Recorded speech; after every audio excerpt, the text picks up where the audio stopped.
Hello mes chers tous.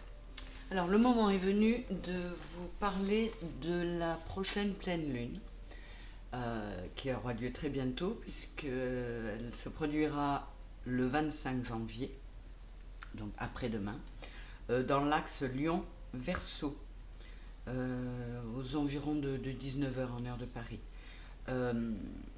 L'axe Lion-Verseau, vous savez qu'en pleine lune, la lune est très visible, c'est-à-dire qu'elle est face au soleil.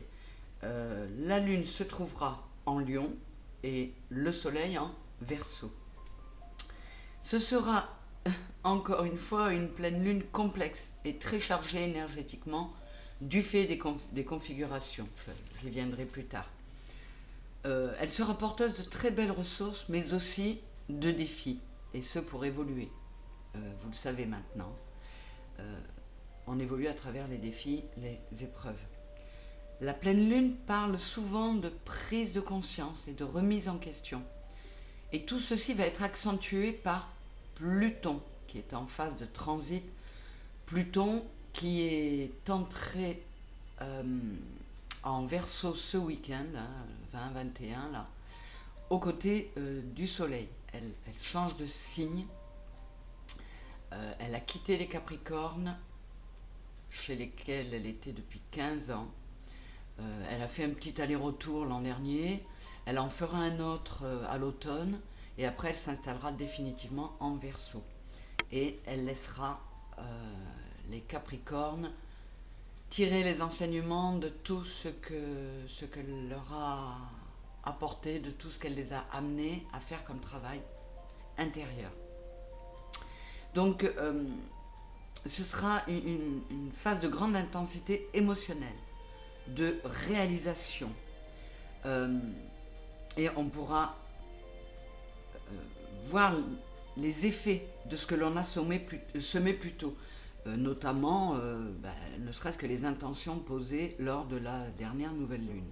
Mais ça remonte à beaucoup plus loin. Les configurations vont, comme toujours, apporter des points de tension allégés par des aspects plus positifs. Je vous brosse un tableau des aspects notables,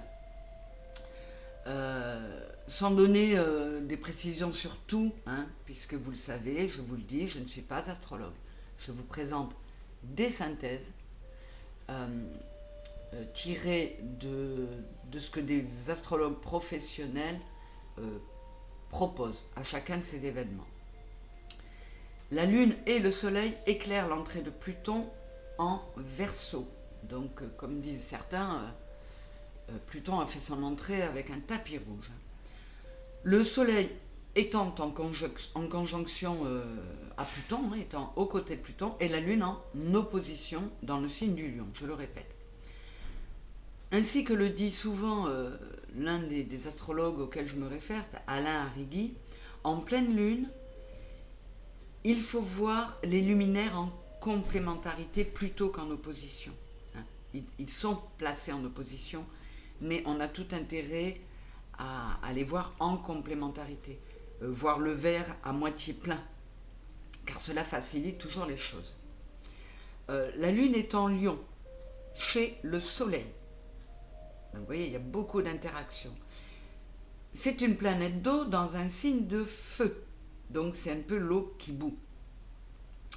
D'où, vous verrez, des choses un peu tendues, un peu explosives. Donc des tensions, des tiraillements qui pourraient être au rendez-vous.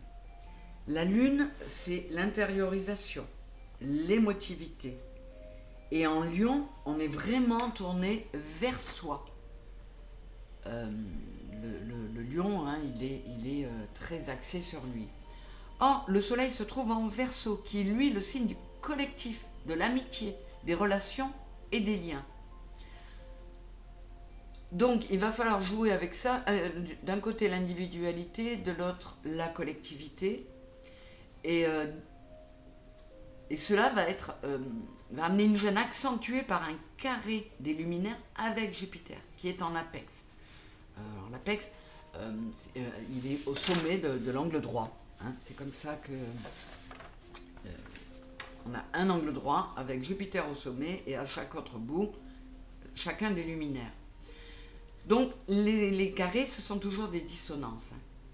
Donc Jupiter va amener de l'excessivité sur différents plans, les fonctionnements, les manifestations. Alors ça peut être les manifestations à notre niveau, dans tous les sens du terme, mais ça peut être aussi des manifestations au niveau du collectif, au sens on manifeste dans la rue. Et la concrétisation, donc ça peut amener beaucoup de concrétisation, d'autant plus que Jupiter, lui, se trouve en Taureau. Il va donc falloir gérer notre individualité dans le collectif. On va avoir un besoin d'y briller et de mettre de la lumière,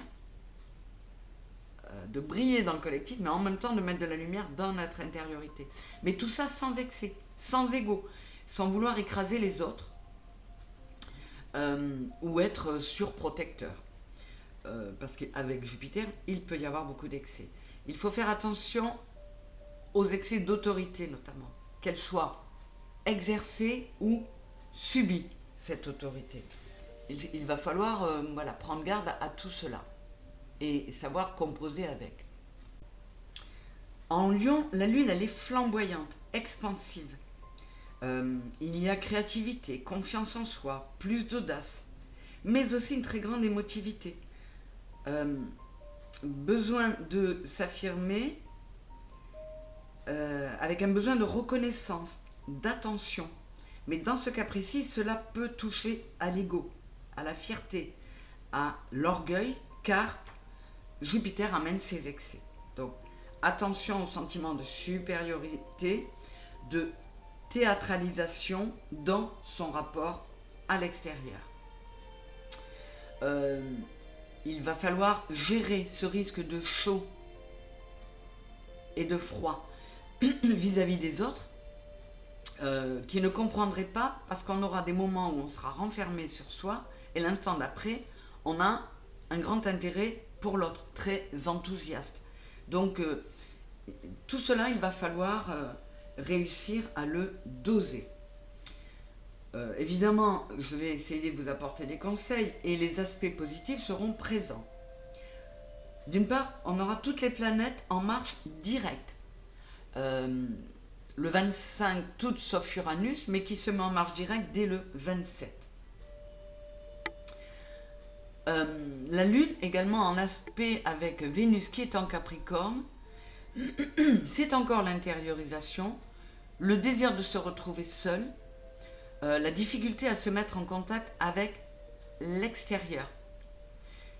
Mais paradoxalement, cela pourrait équilibrer cette possibilité d'exagération, ce phénomène d'eau qui bout. Donc, vous voyez, il y a des tiraillements, mais aussi des équilibres qui se mettent en place. Et dans les points positifs, je vous l'ai déjà dit, les sextiles, les trigones sont des choses favorables. Donc, nous avons un sextile de Jupiter à Saturne, et Mercure et Vénus sont en trigone à Jupiter. Donc, vous voyez, il y a le carré de Jupiter est compensé par des éléments positifs. Ça, ce sont les bonnes nouvelles.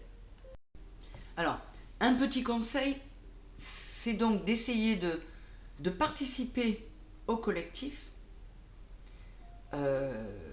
puisqu'on nous y pousse, mais dans un esprit protecteur et bienveillant. La Lune, c'est la maîtresse du signe du Cancer. Donc, on est très axé sur le clan, sur la famille.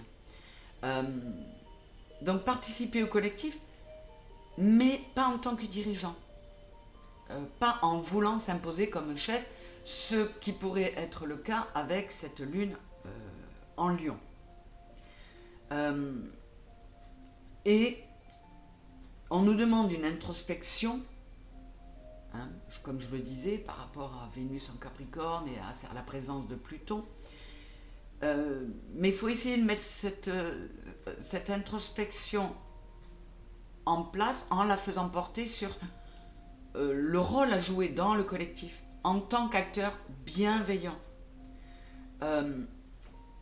comment dire, penser à soi, puisqu'on veut se mettre en avant, mais sans pour autant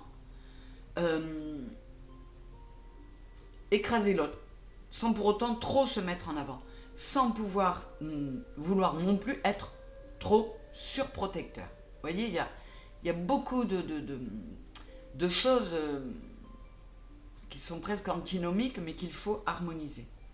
Se demander, se dire, je fais partie d'un groupe, d'un tout, hein, nous sommes tous partie intégrante d'un tout, nous sommes tous interconnectés. Alors comment puis-je contribuer à mettre de la lumière autour de moi avec ma propre lumière, celle que cette pleine lune me demande de mettre en avant, mais au sein de la collectivité.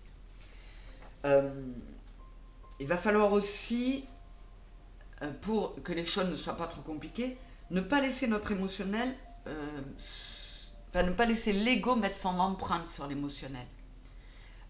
Car ça pourrait amener peut-être moins de sincérité dans les émotions.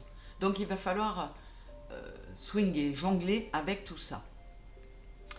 Si je fais la réduction numérologique du 25-01-2024, nous arrivons à 16. 16, c'est l'arcane du tarot qui est la maison de Dieu. La maison de Dieu, c'est l'inattendu, l'imprévu, l'incontournable, hein, les choses qui sont imprévues mais qui doivent arriver. Mais ça peut aussi être la foudre. Donc on peut être très surpris, se retrouver face à des choses qu'on n'attendait pas, mais qui vont nous amener, puisque c'est ça le concept de la maison de Dieu, à des remises en question structurelles, à des prises de conscience. Mais ça peut aussi amener trop d'ambition, cette maison de Dieu. Donc voilà, il va falloir doser tout ça, mais vous voyez qu'il y a encore une fois une belle résonance avec l'ensemble des énergies de cette pleine lune et cet arcane majeur qu'on obtient par la réduction numérologique.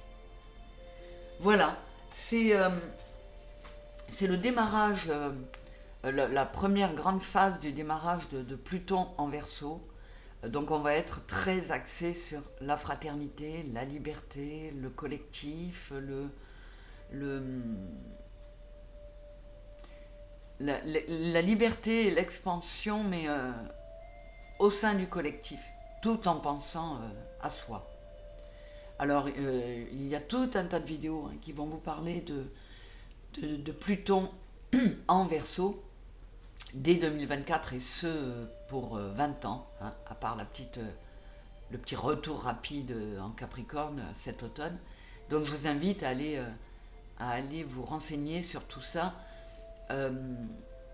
Ça risque de bouger, mais de façon, je pense, moins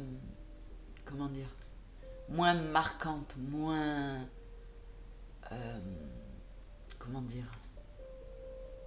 enfin, pour les Capricornes, pour nous les Capricornes, le passage de Pluton a vraiment été impactant, voilà, très très impactant. Là, ça va amener beaucoup de bouleversements. Je vous le redis, je l'avais déjà dit une fois. Pluton en Verseau, la dernière fois, c'était, puisqu'elle est très très lente, elle est très très loin, elle met très longtemps à faire sa révolution, c'était justement au moment de la Révolution française. Donc vous voyez les événements sociaux et collectifs que Pluton est capable d'avoir en Verseau. Mais je pense et j'espère, je ne me suis pas encore bien penché sur cette étude de Pluton en Verseau, mais je pense et j'espère que ce sera moins difficile pour mes Verseaux que ça ne l'a été pour nous les Capricornes. Voilà, je l'espère de tout cœur. En tout cas, je ne suis pas en train de jeter la pierre à Pluton, hein, parce que Pluton, c'est une planète qui nous amène vers nos parts sombres, qui fait remuer la boue, mais pour rendre notre eau émotionnelle intérieure limpide, et pour aller trouver les richesses qu'il y a au fond de nous. Donc ça a été de toute façon difficile, mais chaque phase de notre évolution en tant qu'âme, ça passe par des épreuves, donc c'est difficile, mais c'est très souvent salutaire. Encore une fois, on peut parler de mal pour un bien, mais c'est pas toujours évident à traverser. Voilà. Je vous fais de gros bisous, je vous remercie de m'avoir écouté, je vous souhaite une très belle phase de pleine lune, et je vous dis à très vite, à bientôt, merci de liker si ça vous a plu, si ça vous a aidé, de partager et de vous abonner si ce n'est pas fait bien sûr. Je vous embrasse fort, au revoir.